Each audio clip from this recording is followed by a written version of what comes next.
ভয়াবহ ভূমিকম্পে কেঁপে উঠল রাজধানী ঢাকা। রিক্টার স্কেলে যার মাত্রা ছিল 5.7। শক্তিশালী ভূমিকম্পে ভবনে ধস ও ফাটল দেখা দিয়েছে রাজধানীতে।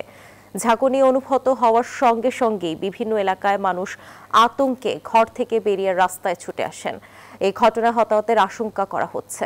আবহাওয়াবিদ বলছেন, এই কম্পন মাঝারি হলেও ভবিষ্যতে আরো বড় ধরনের ভূমিকম্পের ঝুঁকি উড়িয়ে দেওয়া যায় না। ভূমিকম্পে কেঁপে উঠেছে রাজধানী ঢাকা।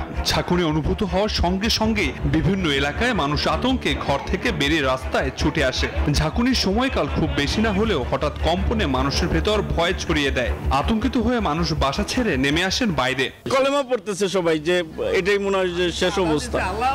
ব্যাপারটা বুঝছেন, এইরকম অবস্থা হয়ে গেছে। বাচ্চাগুলো যে ট্রমা অ্যাটাক হয়ে গেছে, কি ভয় পাইছে এখন, মানে অবস্থা খুবই খারাপ। আল্লাহ বাঁচাইছে সবাইকে। আজকে বেঁচে থাকার সম্ভাবনা আজকে শেষ, মৃত্যুর আজকে বেরোতে পারবো না, শেষ। দোয়া দরুদ যা যা জানি পড়ে ফেলছি, মনে হয়েছে যে আজকে শেষ।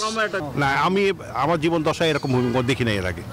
এক্সট্রিম মশার কয়েল প্ল্যান্ট ফাইবার দিয়ে তৈরি, তাই সহজে ভাঙে না, সুগন্ধিযুক্ত ও নিরবিচ্ছিন্নভাবে জ্বলে। ডেঙ্গু, চিকুনগুনিয়া বাহি সহ যে কোনো মশার বিরুদ্ধে দেয় এক্সট্রিম সুরক্ষা। এটা সবচেয়ে বেশি সিরিয়াস বলে মনে হচ্ছে আমার। সামাজিক যোগাযোগ মাধ্যমে একাধিক বাসিন্দা ভূমিকম্পের মুহূর্তের ভিডিও ও ছবি শেয়ার করেছেন। শহরের কয়েকটি ভবন হেলে পড়া এবং ফাটল দেখা যাওয়ারও খবর মিলেছে।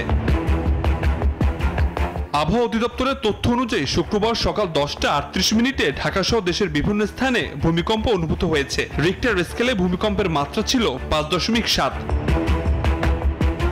আবহাওয়াবিদ বলছেন, ভবিষ্যতে আরো বড় ধরনের ভূমিকম্পের ঝুঁকি উড়িয়ে দেওয়া যায় না। আমাদের অবস্থানগত কারণ এবং আমাদের ভূমিকম্পের যে হিস্টোরিক্যাল রেকর্ড, আমরা সেগুলোকে বিবেচনা করলে যে বাংলাদেশ বা এর চারপাশে বড় ভূমিকম্প হওয়ার একটা ঝুঁকি আছে বা সম্ভাবনা আছে।